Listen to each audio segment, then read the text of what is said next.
Cinlər şeytanlar gibi cilddən cildə girə bilmə gücünə malik olmaqla bərabər yuxu əsnasında da insanlarla təmas edə bilirlər. Buna cinsel ilişki də daxildir.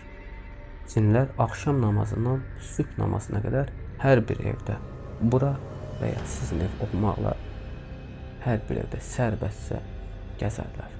Evin daxilində ən çox olduqları yer kuxna, hamam və ayaq yolu olmaqla bərabər yataq otaqlarında da çox olarlar. Yataq otağında hər hansısa bir səs eşitdiyiniz vaxtı və ya hamamdan hər hansısa bir səs gəldiyi vaxtı %70 görünməz varlıqlarla əlaqələndirə bilərsiniz. Ən əsas sual, cinlər ən çox harada yaşayır və ya məskənləri haradır? Evlər, bunu daha öncə sizə dedim, əncir ağacının ətrafı yaşamırlar, amma toplu şəkildə otura bilirlər, söhbət edirlər. İnsanlar kimi əlaqəyə girir, hətta evlənirlər. Zibilli və xarabalıq da buna daxildir. Cinlər ən çox nəyə oxşayır? İlan, it, qara it və çox adamın bilmədiyi cücə. Yəni bildiyimiz cücə şəklinə də girə bilirlər. Ən çox da insanlara bənzəyirlər. İnsanların hər bir insanın cildinə girə bilirlər. Gözünüzə qızsınsa oğlan şəklində, oğlan cildində, oğlansızsa qız cildində görünə bilirlər. Lakin gördüyünüz insanlardan daha gözəl olurlar. Çünki sizin gözünüzə sizin xəyal etdiyiniz tərzdə görünür. Amma siz onu gördüyünüz vaxtda əlbəttə ki, ürəyinizdə heç bir qorxu olmur. Çünki sizin yanınıza yaxınlaşdıq vaxtda o qorxu hissini sizdən alaraq yaxınlaşırlar. Daha sonra getdikləri halda müəyyən bir vaxt çərçivəsindən sonra artıq qorxu hissi insanda olmağa başlayır. Cinlər Tanrıya inanırmı? Əlbəttə ki, cinlər Tanrıya inanır.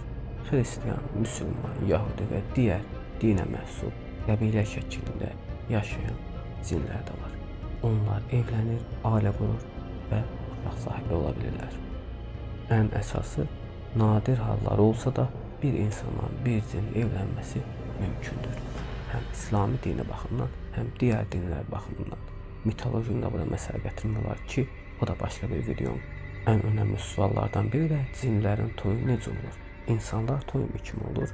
Əlbəttə ki, cinlərin toyu insanlar toyuna az da olsa bənzi də insanlar bəzi hallarda cinlərin toyunu görə bilirlər. Bir burulğan şəklində. O burulğan ki, boyu 1 metr 50 santim, maksimum 2 metrdən yuxarı olmayacaq və göylə təmas etməyəcək şəkildə düz bir çizgi olaraq gelirsə, mütləq buna toxunmayın və gəlib geçməsini müsaade edin.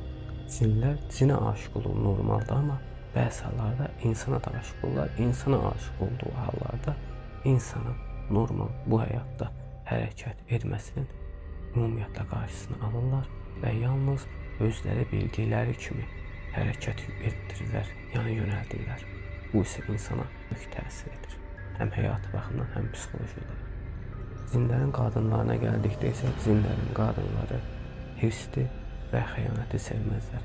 Ən önəmlisi, bunu da qeyd edim, ayaqları tərs olaraq olsa dahi bunu hamımız ki bilirik, o qədər gözəl olur ki, siz onun ayaqlarına belə fikir verməlisiniz. İndi isə ən önəmli bilgi, yanınızda cin və digər varlıqların olmasının əlaməti tez-tez əsnəmə və anidən tükləriniz biz olarsa mütləq şəkildə yanınızda biri var deməkdir. Cinləri necə çağıra bilərsiniz? Cinləri çağırmaq bu videoya baxaraq ən əsası da şam işığından istifadə edərək